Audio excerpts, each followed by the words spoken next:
അത്യുന്നതനായ ദൈവത്തിൻ്റെ പരിശുദ്ധ നാമത്തിന് മഹത്വമുണ്ടാകട്ടെ. നമ്മുടെ വളരെ വിശേഷതയേറിയ പഠന പരമ്പരയുടെ 46-ാമത്തെ അവതരണം റോമർക്ക് എഴുതിയ ലേഖനം. റോമർക്ക് എഴുതിയ ലേഖനത്തിൽ നിന്നുള്ള 46-ാമത്തെ പഠനത്തിലാണ് അപ്പോസ്തലനായ പൗലോസിലൂടെ ദൈവത്തിൻ്റെ പരിശുദ്ധാത്മാവ് വീണ്ടെടുക്കപ്പെട്ടൊരു ദൈവ പൈതൽ വ്യക്തമായി അറിഞ്ഞിരിക്കേണ്ട അടിസ്ഥാന വിഷയങ്ങൾ. പുതിയ നിയമത്തിൽ ഏറ്റവും പ്രാധാന്യമർഹിക്കുന്ന ഒരു ലേഖനം, അടിസ്ഥാന ലേഖനം, റോമർക്ക് ലേഖനം. അതിൻ്റെ 2-ാം അധ്യായത്തിലാണ് നാം ഇപ്പോൾ ചിന്തിച്ചുകൊണ്ടിരിക്കുന്നത്. പൗലോസ് അപ്പോസ്തലൻ യഹൂദ ജനത്തോടുള്ള കുറ്റാരോപണം തുടരുകയാണ്. പലതുകൊണ്ടും അഭിമാനിച്ചു ദൈവം വിശേഷതയോടെ തിരഞ്ഞെടുക്കപ്പെട്ട ഒരു സമൂഹം, ദൈവത്തിൻ്റെ പദ്ധതികൾക്കായി ദൈവം ഭൂമിയിലാക്കി വെച്ച ഒരു ജനസമൂഹം. പക്ഷെ അവർ ദൈവത്തിൻ്റെ ഹിതവും പദ്ധതികളും ആലോചനകളുമെല്ലാം തകർത്ത് കളഞ്ഞു. പൗലോസ് അപ്പോസ്തലനിലൂടെ ദൈവത്തിൻ്റെ ആത്മാവ് അവർക്ക് നേരെ സംസാരിക്കുകയാണ്. പൗലോസ് ചോദിക്കുകയാണ്, നിങ്ങൾ യഥാർത്ഥത്തിൽ യഹൂദനാണോ? യഹൂദൻ എന്ന പേരിന് അർഹരാണോ? ഇത് നമ്മൾ കേൾക്കുമ്പോൾ ചിന്തിക്കുവാൻ നാം സ്വയം നമ്മുടെ പുതിയ പശ്ചാത്തലത്തിൽ ചിന്തിക്കണം. ക്രിസ്ത്യാനി എന്ന് വിളിക്കപ്പെടാൻ എനിക്ക് അർഹതയുണ്ടോ? ക്രിസ്ത്യാനി എന്ന നാമത്തിന് യോജിച്ച വിധത്തിലാണോ ഞാൻ ജീവിക്കുന്നത്? പൗലോസ് ചോദിച്ചു, യഥാർത്ഥ യഹൂദനാണോ? എഴുന്നേറ്റ് നിൽക്കുക. പക്ഷെ ആരും ഉണ്ടായില്ല. പൗലോസ് കാരണങ്ങൾ നിരത്തിയപ്പോൾ, വസ്തുതകൾ നിരത്തിയപ്പോൾ ആർക്കും എഴുന്നേക്കാൻ പറ്റുന്നില്ല. പക്ഷെ അവരെ അഭിമാനിച്ചു. യഹൂദൻ എന്ന നിലയിൽ അവരെ അഭിമാനിച്ചുകൊണ്ട് 2 പ്രധാന കാര്യങ്ങൾ. ഒന്ന്, ദൈവത്തിൻ്റെ ന്യായപ്രമാണം ഞങ്ങളുടെ കയ്യിൽ പരമേൽപ്പിക്കപ്പെട്ടവരാണ്. ദൈവത്തിന് ഏറ്റവും പ്രസാദകരമായി തോന്നിയത് ഞങ്ങളെയാണ്. ദൈവത്തിൻ്റെ ഹിതം, വഴി, ആലോചന ദൈവം ഞങ്ങളെയാണ് പരമേൽപ്പിച്ചത്. അതിലവർ അഭിമാനിച്ചു. പക്ഷെ അവർ വെറും പ്രമാണം കേൾക്കുന്നവരാണ്, വചനം കേൾക്കുന്നവരാണ്. വചനമനുസരിച്ച് ജീവിതം ക്രമീകരിച്ചിട്ടില്ല. ജീവിതത്തിൻ്റെ പല തീരുമാനങ്ങളിൽ ദൈവികമായ ജ്ഞാനവും വിവേകവും അടങ്ങുന്ന വചനപ്രകാരം ജീവിതത്തിൽ കാര്യങ്ങൾ ക്രമീകരിക്കുന്നില്ല. പൗലോസിന് വചനം ഉണ്ടായിട്ട് എന്ത് കാര്യം? വിശുദ്ധന്മാർക്ക് ഒരിക്കലായി പരമേൽപ്പിക്കപ്പെട്ട ഉപദേശം, പുതിയ ഉപദേശം പൂർണ്ണമായി ലഭിച്ചു എന്ന് പറഞ്ഞുകൊണ്ട് എന്ത് ഗുണം? സഭയിൽ ദൈവത്തിൻ്റെ ജ്ഞാനം വെളിപ്പെടുന്ന സഭയിൽ ദൈവം ചേർത്ത് വെച്ചു. അതുകൊണ്ട് നിങ്ങൾക്ക് എന്ത് ഗുണമുണ്ടായി? യഹൂദന്മാരെ പോലെ ഞങ്ങൾക്ക് ദൈവത്തിൻ്റെ പ്രമാണം കിട്ടിയവരാണ്. പൗലോസ്, നിങ്ങൾ അതുകൊണ്ട് യഹൂദനാകില്ല. ദൈവം ഉദ്ദേശിക്കുന്ന യഹൂദനാകില്ല. നമ്മുടെ ഭാഷയിൽ ദൈവം ഉദ്ദേശിക്കുന്ന ക്രിസ്ത്യാനിയാകില്ല. രണ്ടാമത് പൗലോസ് അവരോട് സംസാരിക്കുന്നത് അവർ അഭിമാനിച്ച മറ്റൊരു മേഖല. യഹൂദനെ സംബന്ധിച്ച് വളരെ സുപ്രധാനമായ മറ്റൊരു കാര്യം, അവിടെ യഹൂദ അവസ്ഥയ്ക്ക് ഒരു ഊന്നൽ കൊടുത്തത് പരിച്ഛേദന എന്ന ശുശ്രൂഷ. ഇസ്രായേൽ ജനത്തിൻ്റെ രാഷ്ട്രീയമായ വ്യക്തിത്വത്തിൻ്റെ അടയാളമാണ് പരിച്ഛേദന. ലോകത്തൊരു സമൂഹത്തിനുമില്ലാത്ത ഒരു പ്രത്യേക ശുശ്രൂഷ, പ്രത്യേക ഉടമ്പടിയുടെ അടയാളം. സകല യഹൂദ പുരുഷന്മാരും ജനിച്ച 8-ാം ദിവസം ദൈവവുമായുള്ള ഉടമ്പടിയുടെ അടയാളമായി ശരീരത്തിൽ വഹിക്കുന്ന അടയാളം പരിച്ഛേദന. ആ വാക്കിൻ്റെ അർത്ഥം കണ്ടു, വൃത്തത്തിൽ മുറിക്കുക, കട്ട് റൗണ്ട് എന്നർത്ഥമാണ്. പുറപ്പാട് പുസ്തകത്തിൻ്റെ 4:25 ഉൽപ്പത്തി പുസ്തകം 17:11 നമ്മൾ കഴിഞ്ഞ തവണ വായിക്കുകയുണ്ടായി. എല്ലാ യഹൂദ മാതാപിതാക്കളും അവരുടെ മക്കളോട് നിരന്തരമായി ആവർത്തിച്ച് ഈ പരിച്ഛേദനയുടെ പിന്നിലുള്ള ആശയം പറയും. ഉൽപ്പത്തി പുസ്തകത്തിൻ്റെ 17-ാം അധ്യായം 9 മുതൽ 12 വരെയുള്ള വേദഭാഗത്തിൽ ദൈവം അബ്രഹാമിനോട് ചെയ്ത ഉടമ്പടിയുടെ അടയാളമാണ്. വിശ്വാസികളുടെ പിതാവെന്നറിയപ്പെടുന്ന അബ്രഹാമിലൂടെയാണ് ദൈവം യഹൂദ ജനതയെ വേർതിരിച്ചത്. അബ്രഹാമിനോട് ദൈവം ഉടമ്പടി ചെയ്തു. ഉൽപ്പത്തി പുസ്തകത്തിൻ്റെ 17-ാം അധ്യായം 9 മുതൽ നമുക്ക് കേൾക്കാം. ദൈവം പിന്നെയും അബ്രഹാമിനോട് അരുളി ചെയ്തത്, നീയും നിൻ്റെ ശേഷം തലമുറയായി നിൻ്റെ സന്തതിയും എൻ്റെ നിയമം പ്രമാണിക്കണം. എനിക്കും നിങ്ങൾക്കും നിൻ്റെ ശേഷം നിൻ്റെ സന്തതിക്കും മധ്യേയുള്ളതും നിങ്ങൾ പ്രമാണിക്കേണ്ടതുമായ എൻ്റെ നിയമം ആവിധം നിങ്ങളിൽ പുരുഷ പ്രജയൊക്കെയും പരിച്ഛേദന ഏൽക്കണം. നിങ്ങളുടെ അഗ്രചർമ്മം പരിച്ഛേദന ചെയ്യണം. അത് എനിക്കും നിങ്ങൾക്കും മധ്യേയുള്ള നിയമത്തിൻ്റെ അടയാളമാകും. ശരീരത്തിൽ രക്ത ഉടമ്പടിയാണിത്. 12-ാം വാക്യം, തലമുറയായി നിങ്ങളിൽ പുരുഷ പ്രജയൊക്കെയും 8 ദിവസം പ്രായമാകുമ്പോൾ പരിച്ഛേദന ഏൽക്കണം. വീട്ടിൽ ജനിച്ച ദാസനായാലും നിൻ്റെ സന്തതി അല്ലാത്തവനായി അന്യനോട് വിലയ്ക്ക് വാങ്ങിയവനായാലും ശരി, പരിച്ഛേദന വളരെ പ്രധാനമാണ്. പരിച്ഛേദന എന്ന് പറയുന്നത് അബ്രഹാമും ദൈവവും തമ്മിലുള്ള ഉടമ്പടിയുടെ പ്രത്യക്ഷ അടയാളം. ദൈവം അബ്രഹാമും തമ്മിലുള്ള ഉടമ്പടിയുടെ പ്രത്യക്ഷ അടയാളം. ഇന്ന് ദൈവവും ദൈവജനവുമായൊരു ഉടമ്പടിയുണ്ട്. അതിൻ്റെ അടയാളമാണ് പരിശുദ്ധാത്മാവ്. ദൈവം അബ്രഹാം ചെയ്ത ഉടമ്പടി അടയാളമാണിത്. പൗലോസ് അപ്പോസ്തലൻ റോമർക്കെതിരെ ലേഖനം 4-ാമത്തേതിൻ്റെ 11-ാം വാക്യത്തിൽ ഇതിനെക്കുറിച്ച് വിശദമായി പറയുമ്പോൾ ഇങ്ങനെ പറയും. റോമർ 4:11, അഗ്രചർമ്മത്തിൽ വെച്ച്, അതായത് പരിച്ഛേദന ഏൽക്കുന്നതിന് മുമ്പുള്ള അവസ്ഥ, അഗ്രചർമ്മത്തിൽ വെച്ചുണ്ടായിരുന്ന വിശ്വാസനീതിക്ക് മുദ്രയായി, പരിച്ഛേദന ഒരു മുദ്രയായിട്ട് പറഞ്ഞു, മുദ്രയായി പരിച്ഛേദന എന്ന അടയാളം അവന് ലഭിച്ചത് അഗ്രചർമ്മത്തോടെ വിശ്വസിക്കുന്നവർക്കും കൂടെ നീതി കണക്കെടുപ്പെടുവാൻ തക്കവണ്ണം അവർക്ക് എല്ലാവർക്കും പിതാവായിരിക്കേണ്ടത് തന്നെയാണ്. അപ്പോൾ അബ്രഹാമിനെ ദൈവം നീതിമാനായി പരിഗണിച്ചത് പരിച്ഛേദന ഏൽക്കുന്നതിന് മുമ്പാണ്. അഗ്രചർമ്മത്തിൽ വെച്ചുണ്ടായിരുന്ന വിശ്വാസനീതി. ഇപ്പോൾ ദൈവം അബ്രഹാമിനെ നീതിമാനായി പ്രഖ്യാപിച്ചത് അഗ്രചർമ്മത്തോടുകൂടെ പരിച്ഛേദന ഏൽക്കുന്നതിന് മുമ്പാണ്. കാരണം അബ്രഹാം എല്ലാവർക്കും പിതാവാകേണ്ടതിന്. പിന്നീട് പരിച്ഛേദന അടയാളവും കൊടുത്തു. എന്തായിട്ട്? പരിച്ഛേദന അടയാളം അവൻ ലഭിച്ചത് അഗ്രചർമ്മത്തിൽ വെച്ചുണ്ടായിരുന്ന വിശ്വാസനീതിയുടെ മുദ്രയായിട്ട്. റോമലേഖനം 4:11 പഠിക്കുമ്പോൾ കുറേ കൂടി നമുക്ക് മനസ്സിലാകും. ഇപ്പോൾ ഇവിടെ വളരെ വ്യക്തമായി കാണുന്നു, പൗലോസ് ആ വാക്കുകൾ ഉപയോഗിച്ചു. ഒരു പരിച്ഛേദന ഒരു അടയാളമാണ്, ഒരു മുദ്രയാണ്, വിശ്വാസനീതിയുടെ മുദ്ര. പരിശുദ്ധാത്മ നമ്മുടെ മുദ്ര എന്നതുപോലെ പരിച്ഛേദന ഒരു അനുഷ്ഠാനമായി ഇസ്രയേലിൽ അബ്രഹാമിൻ്റെ കാലം മുതൽ ആരംഭിച്ചു. പ്രത്യേകിച്ച് മക്കാബിയ വിപ്ലവകാലം, യഹൂദരാഷ്ട്രം അവരുടെ നിലനിൽപ്പിന് വേണ്ടി പോരാടിയ ഒരു പോരാട്ടമാണ് മക്കാബിയയുടെ നേതൃത്വത്തിലുള്ള വിപ്ലവം. 166 മുതൽ 160 BC വരെയുള്ള കാലഘട്ടത്തിലാണ് ആ സംഘർഷഭരിതമായുള്ള വിപ്ലവം നടന്നത്. അതിനുശേഷം ഈ പരിച്ഛേദന എന്നുള്ളത് യഹൂദ ജനത്തിൻ്റെ നടുവിൽ വളരെ പ്രത്യേകതമായൊരു നിലയിലേക്ക് ഉയർത്തപ്പെട്ടു. ഇന്ന് ലോകത്തിൽ പലയിടത്ത് ചിലപ്പോൾ ചില ആൺകുട്ടികൾ പരിച്ഛേദന ഏൽക്കാറുണ്ട് വൈദ്യശാസ്ത്രപരമായിട്ടുള്ള കാരണങ്ങൾക്ക് വേണ്ടി. പക്ഷേ യഹൂദന്മാരെ സംബന്ധിച്ച് വളരെയധികം ബഹുമാനത്തോടുകൂടി മതപരമായ പ്രാധാന്യത്തോടുകൂടി ആചരിച്ചു വരുന്ന അനുഷ്ഠാനമാണ് പരിച്ഛേദന എന്നുള്ളത്. യഹൂദനെ സംബന്ധിച്ച് പരിച്ഛേദന വളരെ പ്രധാനപ്പെട്ടതാണ്. ആദിമ നൂറ്റാണ്ടിൽ പോലും ഇത് വിഷയമായി. കർത്താവിൻ്റെ സഭ ആരംഭിച്ചതിന് ശേഷം പുറജാതികളിൽ നിന്ന് പലരും കർത്താവിനെ അനുസരിച്ചു, സ്നാനമേറ്റു, സഭയോട് ചേർക്കപ്പെട്ടു. പക്ഷേ ചില ക്രിസ്ത്യാനികൾ യഹൂദ മതത്തിൽ നിന്ന് ക്രിസ്തുവിലേക്ക് വന്നിട്ടുള്ള ചിലർ തെറ്റായ രീതിയിൽ ചിന്തിക്കാൻ തുടങ്ങി. യഹൂദന്മാരിൽ നിന്ന് ക്രിസ്ത്യാനായി വന്നവർ ഈ പുറജാതികളുടെ ലോകത്ത് നിന്ന് ക്രിസ്തുവിലേക്ക് വന്നവരോട് പറഞ്ഞു, നിങ്ങൾ പരിച്ഛേദന കൂടെ ഏൽക്കണം, നിങ്ങൾ സ്നാനപ്പെട്ടാൽ മാത്രം പോരാ, പരിച്ഛേദന കൂടെ ഏറ്റാൽ മാത്രമേ പൂർണ്ണമാവുകയുള്ളൂ. ഇതൊരു വലിയ പ്രശ്നമായി മാറി.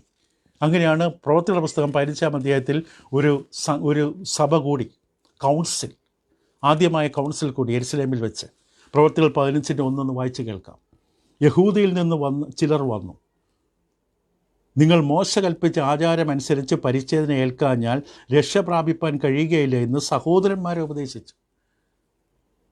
ക്രിസ്തു മരിച്ചടക്കപ്പെട്ട് ഉയർത്തെഴുന്നേറ്റ് പോയി. പെന്തക്കോസ്ത് നാളിൽ പരിശുദ്ധാത്മ കടന്നു വന്ന് സഭ സ്ഥാപിക്കപ്പെട്ടു. പഴയ നിയമം നിവൃത്തിയായി, എടുത്തു കളഞ്ഞു. ഇപ്പോൾ ഇതാ ചില യഹൂദ ആചാരം പഠിപ്പിച്ചുകൊണ്ട് ചില യഹൂദ ക്രിസ്ത്യാനികൾ, യഹൂദയിൽ നിന്ന് വന്ന ചിലർ, ഒരു പുറജാതികളുടെ ലോകത്തു നിന്ന് ക്രിസ്തുവിലേക്ക് കടന്നു വന്ന വിശ്വാസികളോട് പറഞ്ഞു, നിങ്ങൾ സ്നാനപ്പെട്ട മാത്രം പോരാ, പരിച്ഛേദന കൂടെ ഏൽക്കണം. ഈ വിഷയം തർക്കം ചെയ്യുവാനായിട്ട് വലിയ തർക്കമുണ്ടായെന്നാണ് പറയുന്നത്.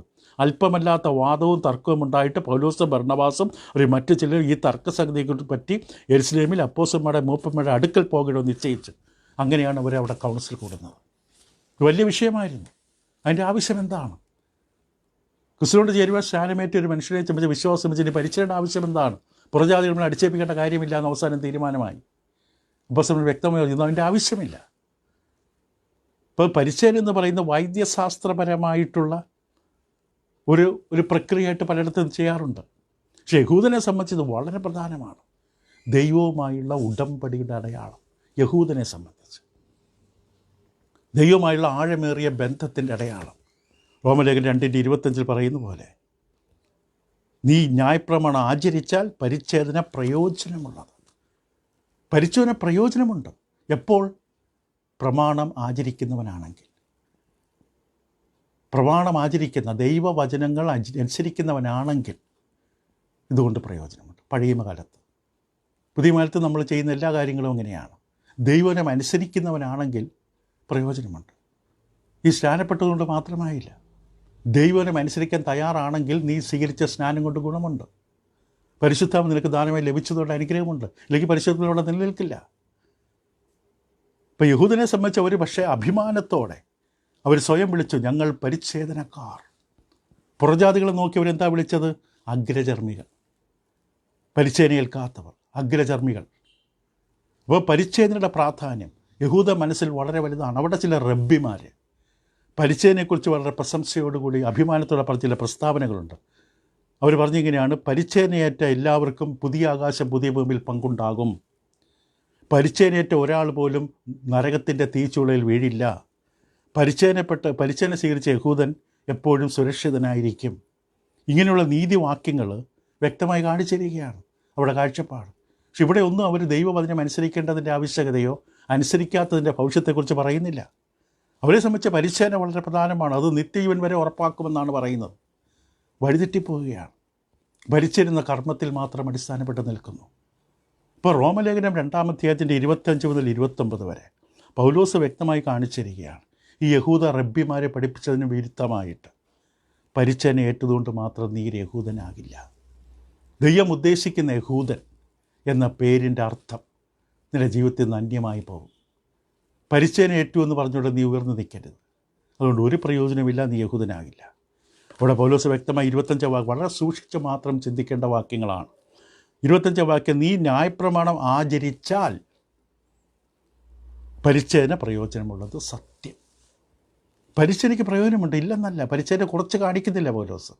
പക്ഷേ ദൈവമായുള്ള ഉടമ്പടിയുടെ അടയാളമായ പരിച്ഛേദനയ്ക്ക് പ്രയോജനമുണ്ട്, നീ ന്യായപ്രമാണം ആചരിച്ചാൽ. ഇപ്പോൾ ദൈവം യഹൂദ ജനത്തെ അനുഗ്രഹിച്ചു, ആത്മീകമായ പല സൗഭാഗ്യങ്ങളോട് അനുഗ്രഹിച്ചു. അതാണ് 3-ാമത്തെ 1-2 വാക്യം. ഇത് യഹൂദന് എന്ത് വിശേഷത, അല്ല പരിച്ഛേദനയിൽ എന്ത് പ്രയോജനം? സകല വിധത്തിലും വളരെയുണ്ട്. ഒന്നാമത് ദൈവത്തിൻ്റെ അരുളപ്പാടുകളുടെ പക്കൽ സമർപ്പിച്ചിരിക്കുന്നത് തന്നെ. ദൈവ ലോകത്തു നിന്നൊരു സമൂഹത്തെ വിളിച്ച് വേർതിരിച്ച യഹൂദന്മാർ ദൈവരോട് ഉടമ്പടി ചെയ്തു. പിതാക്കന്മാർ വാഗ്ദത്തങ്ങൾ, അനുഗ്രഹങ്ങൾ എല്ലാവർക്കും കൊടുത്തു. അവസരം ക്രിസ്തു അവരിൽ നിന്ന് വന്നു. ഇത്ര വിശേഷതയുള്ള ജനമാണ്. വലിയ ആത്മീക പദവികൾ കൊടുത്തു. യഹൂദനെ സംബന്ധിച്ച് പരിച്ഛേദന പ്രധാനമുള്ളതാണ്. പക്ഷെ അവൻ പ്രമാണം അനുസരിക്കണം. പൗലോസ് അവിടെ വ്യക്തമായി 25 ഇംഗ്ലീഷിൽ ക്ലിയറായിട്ട് കാണാം, ഈഫ് എന്ന വാക്ക് ഉപയോഗിക്കും. നീ ന്യായപ്രമാണം ആചരിച്ചാൽ, പരിച്ഛേദന അവസാനമല്ല. സ്നാനമേറ്റ് ദൈവം കർത്താവിനോട് ചേരുന്നത് തീർന്നില്ല, അതോടുകൂടി തീർന്നില്ല. സ്നാനപ്പെടാൻ വേണ്ടിയല്ല വചനം പഠിക്കുന്നത്. സ്നാനം അവസാനമല്ല, ആരംഭമാണ്. യഹൂദൻ ദൈവമായുള്ള ഉടമ്പടിയുടെ അടയാളമായ മുദ്രയായ പരിച്ഛേദന ഒരു ആരംഭമാണ്. പ്രമാണമനുസരിച്ച് ജീവിക്കണം. പരിച്ഛേദന സ്നാനം തമ്മിൽ യാതൊരു ബന്ധവുമില്ല. അത് മനസ്സിലാക്കാൻ വേണ്ടി പറയുന്നതേ ഉള്ളൂ. അപ്പോൾ പരിച്ഛേദന അതിൽ തന്നെ അവസാനമല്ല, ചേലാകർമ്മം എന്ന് വേണമെങ്കിൽ മലയാളത്തിൽ പറയാം. പരിച്ഛേദനയ്ക്കുള്ള മലയാള വാക്കായിട്ട് നമുക്കതിനെ ഉപയോഗിക്കാം. ലിംഗാഗ്ര ചർമ്മഛേദനം, ലിംഗത്തിൻ്റെ അഗ്രത്തിലുള്ള ചർമ്മം ഛേദിക്കുക, ചേലാകർമ്മം, പരിച്ഛേദന ചെയ്താൽ മാത്രം മതി എന്നതുകൊണ്ട് തീരുന്നില്ല. അതൊരു അടയാളമാണ്. എന്തിൻ്റെ അടയാളം? ദൈവവുമായുള്ള ഉടമ്പടി ബന്ധത്തിൻ്റെ അടയാളം. ദൈവമായുള്ള ഉടമ്പടി ബന്ധം, ആ ഉടമ്പടി നിലനിൽക്കുന്നതിൻ്റെ അടയാളമാണ്. ദേഹത്തിൽ സ്വീകരിച്ച അടയാളം, രക്തം ചൊരിയുന്ന അടയാളം, രക്തം അനുഭവിക്കുന്ന അടയാളം. പക്ഷേ ഈ പരിച്ഛേദന ഏറ്റ മനുഷ്യൻ ഒരു കടപ്പാടിലാണ്. എന്ത് കടപ്പെട്ടിരിക്കുന്നു? ദൈവപ്രമാണം, ദൈവകൽപ്പന അനുസരിക്കാൻ കടപ്പെട്ടിരിക്കുന്നു.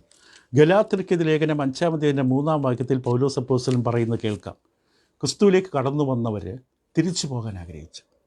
ദുരുപദേശക്കാരുടെ സ്വാധീനത്താൽ കർത്താവിലേക്ക് കടന്നു വന്ന പുറജാതികളുടെ ലോകത്തിൽ നിന്ന്, വിഗ്രഹാരാധനയിൽ നിന്ന് ക്രിസ്തുവിലേക്ക് കടന്നു വന്ന പല ദുരുപദേഷ്ടക്കന്മാരുടെ സ്വാധീനത്താൽ തിരിച്ചു പോകാൻ, ന്യായപ്രമാണത്തിലേക്ക് മടങ്ങിപ്പോകാൻ യഹൂദ മതത്തിൽ നിന്ന് വന്നവരുൾപ്പെടെ തിരിച്ചു പോകാൻ ആഗ്രഹിക്കുന്നു. പൗലോസ് ഇത് അറിഞ്ഞിട്ട് അവരോട് ചോദിക്കുകയാണ് ഒരു ചോദ്യം. ഗലാത്യർ 5:2-3 വായിക്കാം. നിങ്ങൾ പരിച്ഛേദന ഏറ്റാൽ, അപ്പോൾ പുറജാതികളിൽ വന്നവരോട് പറഞ്ഞു നിങ്ങൾ പരിച്ഛേദന കൂടെ ഏൽക്കണം, എങ്കിലേ പൂർണ്ണമാകുള്ളൂ. അപ്പോൾ പൗലോസ് പറയുന്ന അവരോട് ശ്രദ്ധിക്കുക, നിങ്ങൾ പരിച്ഛേദന ഏറ്റാൽ ക്രിസ്തുവിനെ കൊണ്ട് നിങ്ങൾക്ക് ഇനി ഒരു പ്രയോജനമില്ല. നിങ്ങൾ യേശുനാമത്തിൽ പ്രാർത്ഥിക്കരുത്, ക്രിസ്തുവിനെ ആരാധിക്കാൻ നിൽക്കരുത്. കാരണം നിങ്ങൾ പരിച്ഛേദന പഴയ പ്രമാണത്തിലേക്ക് മടങ്ങിപ്പോവുകയാണ്. ക്രിസ്തു ക്രൂസിൽ വെച്ച് എന്താണോ തകർത്ത് എടുത്തു കളഞ്ഞത് അതിനെ വീണ്ടും നിങ്ങൾ എഴുന്നേൽപ്പിക്കുകയാണ്, വീണ്ടും അതിലേക്ക് പോവുകയാണ്. ഇനി ക്രിസ്തു നിങ്ങൾക്ക് മാത്രമല്ല എന്ന് പൗലോസ് ഞാൻ നിങ്ങളോട് പറയുന്നു, പരിച്ഛേദന ഏൽക്കുന്ന ഏത് മനുഷ്യനോടും അവൻ ന്യായപ്രമാണം മുഴുവനും നിവർത്തിപ്പാൻ കടപ്പെട്ടിരിക്കുന്നത് ഞാൻ പിന്നെയും സംശയീകരിക്കുന്നു. പരിച്ഛേദന ന്യായപ്രമാണ പ്രകാരമുള്ളതാണ്. പരിച്ഛേദനയിലേക്ക് ന്യായപ്രമാണം ക്രൂസിൽ യേശു നിവർത്തിച്ചു, അവസാനിപ്പിച്ചു, എടുത്തു കളഞ്ഞു, നീക്കിക്കളഞ്ഞു, പൂർത്തിയാക്കി. അതിലേക്ക് തിരിച്ചു പോകുമ്പോൾ ന്യായപ്രമാണം മുഴുവൻ അനുസരിക്കാൻ ബാധ്യസ്ഥനാണ്. അപ്പോൾ എവിടെ ദൗർഭാഗ്യമെന്ന് പറയാം, യഹൂദന്മാരെ സംബന്ധിച്ച് പരിച്ഛേദന വചനം അനുസരിക്കുന്നതിന് പകരമായിട്ട് അവരെടുത്ത് കാണിച്ചു. വചനം അനുസരിക്കാനും തയ്യാറല്ല, ബൈബിൾ വായിക്കാനും പഠിക്കാനും അറിയാനും ജീവിക്കാനും തയ്യാറല്ല. പരിച്ഛേദനയേറ്റ്. ഇത് പറയുമ്പോൾ നമ്മൾ പുതിയ ബന്ധമായിട്ട് ചിന്തിക്കുന്നത് നല്ലതാണ്. ഞാൻ സ്നാനപ്പെട്ടു. വചന വായനയില്ല, പഠനമില്ല, ആരാധനയില്ല, കൂട്ടായ്മയില്ല. ഇത് നമുക്ക് സംഭവിക്കാം. ഇപ്പോൾ ഒരു ചോദ്യം, ഈ പരിച്ഛേദനയേറ്റ വ്യക്തി ന്യായപ്രമാണം ആചരിച്ചില്ലെങ്കിൽ എന്താ കുഴപ്പം? പരിച്ഛേദനയേറ്റ ഈ യഹൂദൻ ന്യായപ്രമാണം ആചരിച്ചില്ലെങ്കിൽ എന്താ പ്രശ്നം? പൗലോസ് കൃത്യമായിട്ട് പറയും 25-ാം വാക്യം. ഇപ്പോൾ 25-ാം വാക്യം ഒന്നുകൂടെ വായിക്കാം. നീ ന്യായപ്രമാണം ആചരിച്ചാൽ പരിച്ഛേദന പ്രയോജനമുള്ളത് സത്യം. ന്യായപ്രമാണം ലംഘിയായാലോ, അതായത് ന്യായപ്രമാണം അനുസരിക്കാൻ നീ തയ്യാറല്ലെങ്കിലോ നിൻ്റെ പരിച്ഛേദന അഗ്രചർമ്മമായി തീർന്നു. ദൈവമായുള്ള ഉടമ്പടിയിൽ നീ ശരിക്കും വന്നിട്ടില്ല. നീ പരിച്ഛേദന ഏറ്റുമെങ്കിലും നീ അഗ്രചർമ്മത്തിൽ ആയിട്ട് തന്നെ തുടരുകയാണ്. പരിച്ഛേദന ഒരു അവസാനമല്ല. ദൈവമായുള്ള ഉടമ്പടി അടയാളമായി പരിച്ഛേദന നീ സ്വീകരിച്ചു, പക്ഷേ ദൈവത്തിൻ്റെ കൽപ്പനകളും വചനവും ഒന്നും നിനക്ക് വായിക്കാനും പഠിക്കാനും താല്പര്യമില്ല. അപ്പോൾ നീ ന്യായപ്രമാണം ലംഘിയായി മാറുകയാണ്. നിൻ്റെ പരിച്ഛേദന അഗ്രചർമ്മമായി മാറി. പരിച്ഛേദന ഏൽക്കാത്തവനെ പോലെ നീയായി. ഇത് യഹൂദനെ സംബന്ധിച്ച് ഞെട്ടലുളവാക്കുന്ന ഒരു പ്രഖ്യാപനമാണ്. ഒരു കേൾക്കാൻ ഇഷ്ടപ്പെടാത്ത ഒന്നാണ്. അവൻ പരിച്ഛേദന ഏൽക്കാത്ത ഒരാളെ പോലെയായി, അഗ്രചർമ്മിയായ പുറജാതിയെപ്പോലെയായി. യഹൂദൻ ഇത് കേൾക്കുമ്പോൾ ഇഷ്ടപ്പെടണം. യഹൂദന് പുറജാതി ഇഷ്ടമല്ല. നിനക്ക് പരിച്ഛേദന ഏറ്റു, ഏതിൽ ഉടമ്പടി അടയാളമായി പരിച്ഛേദന ഏറ്റു, പക്ഷെ നീ ന്യായപ്രമാണം ലംഘിയാണ്. ന്യായപ്രമാണം കേൾക്കാനോ അനുസരിക്കാനോ തയ്യാറല്ലാത്തവനാണ്. അപ്പോൾ ഈ പരിച്ഛേദന കൊണ്ട് എന്ത് ഗുണം? നീ പരിച്ഛേദന ഏൽക്കാത്ത പുറജാതിയെ പോലെയാണ്. അതവരെ ചിന്തിക്കാൻ പോലും ബുദ്ധിമുട്ടുള്ള വിഷയമാണ്. അപ്പോൾ ദൈവമായുള്ള ഉടമ്പടിയുടെ പൂർത്തീകരണത്തിൽ തയ്യാറല്ലെങ്കിൽ, ദൈവമായി ഉടമ്പടി ബന്ധപ്പെട്ടവർ ചില കടമകൾ ചെയ്യാനുണ്ട്, ചില ഉത്തരവാദിത്തങ്ങളുണ്ട്. അതനുസരിച്ച് ജീവിക്കാൻ തയ്യാറല്ലെങ്കിൽ ഈ മുദ്ര, ഈ അടയാളം നിനക്ക് കിട്ടിയിട്ട് എന്ത് ഗുണം? അത് നിനക്ക് ആവശ്യമില്ല. അതൊരു വെറുക്കത്തക്ക അവസ്ഥയാണ്. ഇപ്പം ഒരു മനുഷ്യൻ സ്ത്രീയുമായിട്ടൊരു ഭാര്യയാകാൻ പോകുന്ന സ്ത്രീയുമായിട്ട് വിവാഹ ഉടമ്പടി ഉഭയസമ്മതം ചെയ്തു. പക്ഷെ താൻ പിന്നീട് ജീവിക്കുന്ന വിവാഹം കഴിച്ചിട്ടില്ലാത്ത ഒരാളെപ്പോലെ ജീവിക്കുകയാണെങ്കിൽ എന്തായിരിക്കും അവസ്ഥ? വിവാഹ ഉടമ്പടി ചെയ്തു, പക്ഷേ താൻ തുടർന്ന് ജീവിക്കുന്ന വിവാഹം കഴിച്ചിട്ടില്ലാത്ത ഒരാളെപ്പോലെ ജീവിക്കുകയാണെങ്കിൽ എന്തായിരിക്കും? ഒരു വല്ലാത്ത അനുഭവമാണത്. ഒരു വ്യക്തി ഒരു ഉടമ്പടിയിൽ ഒപ്പിട്ടു, കോൺട്രാക്റ്റ്, പക്ഷെ അങ്ങനെ ഒരു കോൺട്രാക്റ്റ് ഒപ്പിട്ടെന്നൊരു ചിന്ത പോലും ഇല്ലാതെ ജീവിക്കുകയാണ്.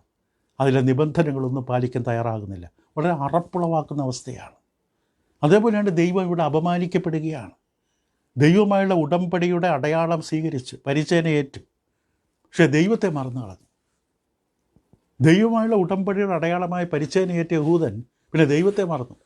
വിഗ്രഹങ്ങളെയും ഇഴജന്തുക്കളെയും ഒക്കെ ആരാധിച്ച് നടക്കുകയാണ്. എന്തൊരു വേദനയാണ് ദൈവത്തിൻ്റെ. ദൈവം അപമാനിക്കപ്പെടുകയാണ്. അപ്പോൾ ഈ പരിച്ഛേദന ഏറ്റ മനുഷ്യൻ പരിച്ഛേദന ഏൽക്കാത്തവനെ പോലെയായി. എപ്പോൾ? ന്യായപ്രമാണ ലംഘനത്താൽ. അപ്പോൾ തിരിച്ചൊരു സാധ്യതയുണ്ട് ഇതിനകത്ത്. പരിച്ഛേദനയില്ലാത്ത അഗ്രചർമ്മി, പുറജാതിക്കാരൻ, അവന് തിരിച്ചാകാൻ പറ്റില്ലേ? ദൈവത്തിൻ്റെ പ്രമാണത്തിൽ പറയുന്ന ചില ആത്മീക ധാർമ്മിക സത്യങ്ങൾ ജീവിതത്തിൽ പാലിച്ചാൽ അവന് ശരിക്ക് പരിച്ഛേദനക്കാരനെ പോലെ ആകാൻ കഴിയില്ല. അതാണ് 26-ാം വാക്യത്തിൽ പറയാൻ പോകുന്നത്. അഗ്രചർമ്മി, അതായത് പുറജാതി, പരിച്ഛേദന ഏൽക്കാത്തവൻ, അഗ്രത്തിൽ ചർമ്മത്തോടു കൂടിയൻ, അഗ്രത്തിൽ ആ ചേലയോടുകൂടി, ആ തൊലിയോടുകൂടി തന്നെ ഉള്ള മനുഷ്യൻ, അഗ്രചർമ്മി, ന്യായപ്രമാണത്തിൻ്റെ നിയമങ്ങളെ പ്രമാണിച്ചാൽ, ന്യായപ്രമാണം അവന് വേണ്ടി കൊടുത്തതല്ല എങ്കിലും അതിലെ ചില അടിസ്ഥാന തത്വങ്ങൾ മുഴുവനല്ല, അത് കഴിഞ്ഞ ക്ലാസ്സിൽ കേട്ടു. മാതാപിതാക്കളെ ബഹുമാനിക്കുക, കൊല ചെയ്യാതിരിക്കുക, മോഷ്ടിക്കാതിരിക്കുക, പിടിച്ചു പറിക്കാതിരിക്കുക, വഞ്ചിക്കാതിരിക്കുക, ഇങ്ങനെയുള്ള അടിസ്ഥാന ബോധം ഈ പുറജാതിക്കാരനുണ്ട്.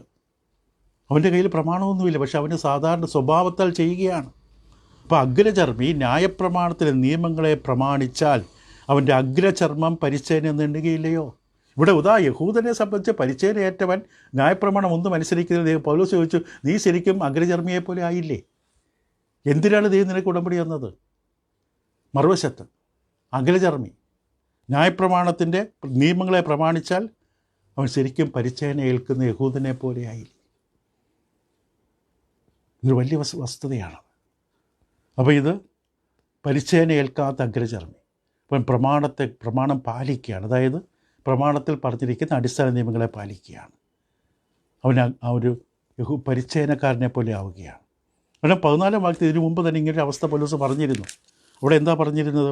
ന്യായപ്രമാണമില്ലാത്ത ജാതികൾ ന്യായപ്രമാണത്തിലുള്ളത് സ്വഭാവത്താൽ ചെയ്യുമ്പോൾ ന്യായപ്രമാണമില്ലാത്ത അവർ തങ്ങൾക്ക് തന്നെ ഒരു ന്യായപ്രമാണമെന്ന് നേരത്തെ 14-ാം വാക്യത്തിൽ പറഞ്ഞു. അത് തന്നെയാണ്.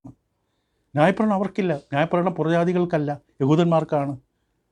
പക്ഷേ യഹൂദന്മാർക്ക് ശരി തെറ്റും അറിയാനുള്ളൊരു ബോധമുണ്ട്. എല്ലാവരും ഒന്നല്ല, കുറച്ച് പേര് അതനുസരിച്ച് ജീവിക്കുമ്പോൾ ഒരു ശരിക്ക് പ്രമാണം കിട്ടിയ പുറജാതികൾ, പ്രമാണം കിട്ടിയ യഹൂദന്മാരെ പോലെ അവരുടെ ജീവിതം ഉയരുകയാണ്. അവർക്ക് തന്നെ ഒരു പ്രമാണമാവുകയാണ്. അപ്പം ആ ഒരു അവസ്ഥ പോലെ ചൂണ്ടിക്കാണിക്കുകയാണ്. അപ്പോൾ അവരെ പോലെ ആകുകയില്ല. അപ്പോൾ ഇവിടെ ഉപസംഹരിക്കും നമ്മൾ ചിന്തിക്കുമ്പോൾ ഇന്നത്തെ ഇത് വളരെ ഗഹനമായിട്ടുള്ള വിഷയമാണ്. അതുകൊണ്ട് അധികം ദീർഘി സംസാരിക്കാൻ പറ്റില്ല. അപ്പോൾ ഇവിടെ പൗലോസ് പറയുന്ന 2 വാക്യം ഒരിക്കലും കൂടെ വായിക്കട്ടെ. നീ ന്യായപ്രമാണം ആചരിച്ചാൽ പരിച്ഛേദന പ്രയോജനമുള്ളത് സത്യം. ന്യായപ്രമാണം ലംഘിയായാലോ നിൻ്റെ പരിച്ഛേദന അഗ്രചർമ്മമായി തീർന്നു. അഗ്രചർമ്മി, നേരെ മറുവശം, അഗ്രചർമ്മി ന്യായപ്രമാണത്തെ നിയമങ്ങളെ പ്രമാണിച്ചാൽ അവൻ്റെ അഗ്രചർമ്മം പരിച്ഛേദന എന്ന് എണ്ണുകയില്ല. അപ്പം ഒരു കൂട്ടർ പരിച്ഛേദനയേറ്റവർ, പക്ഷേ അതിനനുസരിക്കാനോ വായിക്കാനോ ധ്യാനിക്കാനോ പഠിക്കാനോ അനുസരിക്കാനോ ജീവിക്കാൻ തയ്യാറല്ല. പൗലോസ് നീ ഒരു അഗ്രചർമ്മിയാണ്. നീ യഹൂദന് പേരൊക്കെ ഉണ്ട്, പക്ഷേ ഒരു ഗുണവുമില്ല. നീ അഗ്രചർമ്മിയാണ്, പുറജാതിക്കാരനാണ്. മറുവശത്ത് പുറജാതിക്കാരൻ അവൻ ദൈവത്തിൻ്റെ പ്രമാണത്തിൽ അടങ്ങുന്ന ആശയങ്ങൾ, ആ തത്വങ്ങൾ പാലിക്കുന്നു. പൗലോസ് നീ ഒരു പരിച്ഛേദനക്കാരനാണ്, ദൈവമായുള്ള ഉടമ്പടി ബന്ധമുള്ളവനാണ്. ഇത് ഷോക്കിംഗ് ആണ്. യഹൂദനെ സംബന്ധിച്ച് ഞെട്ടലുള്ള വാക്യമാണ്. പൗലോസ് തീർന്നില്ല. 27 വാക്യം കൂടെ പറയും. സ്വഭാവത്താൽ അഗ്രചർമ്മിയായവൻ ന്യായപ്രമാണം അനുഷ്ഠിക്കുന്നുവെങ്കിൽ അത് പുറജാതിക്കാരൻ. ന്യായപ്രമാണത്തിലെ അന്തസത്ത, അതിൻ്റെ കാമ്പ്, പ്രധാനപ്പെട്ട ആശയങ്ങൾ അനുഷ്ഠിക്കുന്നുവെങ്കിൽ അക്ഷരവും പരിച്ഛേദനയുമുള്ള, അതായത് ന്യായപ്രമാണവും പരിച്ഛേദനയുമുള്ള ന്യായപ്രമാണ ലംഘിയായി നിന്നെ, അതായത് യഹൂദനെ അവൻ വിധിക്കുകയില്ലയോ? സഭയിൽ പോകുന്ന ദൈവമക്കളെന്ന് പറഞ്ഞവനെ പുറത്തുള്ള നാട്ടുകാർ വിധിക്കുന്ന അവസ്ഥ, ദൈവമക്കളല്ലാത്തവർ വിധിക്കുന്ന അവസ്ഥ. അവർ ചോദിക്കും, നിങ്ങളെക്കാൾ എത്ര ഭേദമാണ് പള്ളിയുമില്ല ബൈബിളുമില്ലാത്ത ഞങ്ങളുടെ ജീവിതം. നിങ്ങൾ പള്ളിയിൽ പോകുന്നു, സഭയിൽ പോകുന്നു, പാട്ടുപാടുന്നു, പ്രാർത്ഥിക്കുന്നു, പക്ഷെ നിങ്ങൾ എങ്ങനെയായി ജീവിക്കുന്നത്? എന്തൊരു ദ്രോഹമാണ് നിങ്ങൾ സമൂഹത്തിന് ചെയ്യുന്നത്? നിങ്ങളെക്കാളും ഇതൊന്നുമില്ല, ഞങ്ങൾ എത്ര ഭേദം എന്ന് പറയുന്നത് പോലെ യഹൂദന്മാർ വിചാരിച്ചു നമ്മളിപ്പോൾ പുറജാതികളൊക്കെ വിധിക്കും. 2-ാമത്തെ 1-ാം വാക്യത്തിൽ അങ്ങനെയാണ് തുടങ്ങിയത് തന്നെ. അതുകൊണ്ട് വിധിക്കുന്ന ഏത് മനുഷ്യനായുള്ളവേ. പക്ഷേ നിർത്ത്. നീയല്ല യഹൂദനെ പുറജാതിയെ വിധിക്കുന്നത്, പുറജാതി നിന്നെ വിധിക്കാൻ പോവുകയാണ്. ഇവിടെ നിനക്ക് പ്രമാണമുണ്ട്, നീ ചെയ്യുന്നില്ല, പ്രമാണം അനുസരിച്ച് ജീവിക്കുന്നില്ല. നീ അഗ്രചർമ്മി ജീവിക്കുന്ന പോലെ പോലും ജീവിക്കുന്നില്ല. അഗ്രചർമ്മിയായ പുറജാതിക്കാരന് പ്രമാണത്തിലുള്ള പലതും ചെയ്തുകൊണ്ട് അവൻ നിന്നെ വിധിക്കാൻ നിൽക്കുകയാണ്. ഇവിടെ വിധിക്കെന്ന് പറയുന്നത് ഒരു താരതമ്യമാണ്. മത്തായി 12:41 കർത്താവ് യേശുവിനോടുള്ള ബന്ധത്തിൽ, യേശുവിനെ തള്ളിക്കളഞ്ഞവരോടുള്ള ബന്ധത്തിൽ ഇങ്ങനെയൊരു വാക്യം പറയും. മത്തായി 12:41 നിനവേക്കാർ ന്യായവിധിയിൽ ഈ തലമുറയോട് ഒന്നിച്ചെഴുന്നേറ്റ് അതിനെ കുറ്റം വിധിക്കും. യോനയുടെ പ്രസംഗം കേട്ട് മനസ്സാന്തരപ്പെട്ടു. ആ അർത്ഥത്തിലാണ് ഇത് ഉദ്ദേശിച്ചിരിക്കുന്നത്. പുറജാതികളായ മനുഷ്യർ അവർ ദൈവ ഭയപ്പെടുകയാണ്. ദൈവത്തിൽ ഉടമ്പടി വന്നിട്ടില്ല എങ്കിലും ദൈവ ഭയപ്പെട്ട ചില അടിസ്ഥാന തത്വങ്ങൾ, പ്രമാണത്തിൽ പറഞ്ഞ അടിസ്ഥാനതകൾ ജീവിക്കുകയാണ്, പാലിക്കുകയാണ്. ഇവിടെ ഈ മറുവശത്ത് യഹൂദൻ, വലിയ അഭിമാനം കൊണ്ട ഊറ്റം കൊണ്ട യഹൂദൻ, പ്രമാണമുള്ളവൻ, അക്ഷരവും പരിച്ഛേദനയുമുള്ളവൻ, അവൻ്റെ ജീവിതം തകർന്നു കിടക്കുകയാണ്. ദൈവത്തെ അപമാനിക്കുന്ന ജീവിതമാണ്, അറപ്പുളവാക്കുന്ന വെറുപ്പുളവാക്കുന്ന ജീവിതമാണ്. പുറജാതിക്കാരിൽ ലോകത്തുള്ള സാധാരണ മനുഷ്യരെക്കാളും തരം താഴ്ന്ന ജീവിതമാണ് വിശ്വാസികൾക്കുള്ളത് എന്ന അവസ്ഥ വന്നാൽ ലോകത്തിലുള്ളവർ വിശ്വാസികളെ വിധിക്കും. അതുപോലെ നിങ്ങൾ ഈ പ്രാർത്ഥനയും പാട്ടും കൊണ്ട് നടക്കുന്നത് ഇങ്ങനെ ദുഷ്ടജീവിതത്തിനാണോ? എനിക്കിപ്പോൾ ഇതൊന്നും ഇല്ലാതിരിക്കുന്നില്ലേ കുറച്ചും കൂടെ ഭേദം. ഭയാനകമായ സത്യമാണ്. തുടരാം അടുത്ത ദിവസത്തിൽ കൂടുതൽ ആശയത്തിലേക്ക്. പ്രാർത്ഥിക്കുക. യഹൂദനെ സംബന്ധിച്ച് ന്യായപ്രമാണമുണ്ട്, പരിച്ഛേദനയുണ്ട്. പൗലോസ് നിർത്ത്, നിങ്ങൾ യഹൂദനാകില്ല ഇതുകൊണ്ടെന്ന്. ഇത് നിന്നെ യഹൂദനാക്കില്ല, യഥാർത്ഥ യഹൂദനാകില്ല. യഥാർത്ഥത്തിൽ ദൈവത്തിൻ്റെ മകനാകില്ല നീ. അതെന്താണെന്ന് പിന്നീട് കാണിച്ചു തരും 28-29 വാക്യത്തിൽ. ദൈവം നിങ്ങളെ സഹായിക്കട്ടെ. തുടരാം അടുത്ത ദിവസം.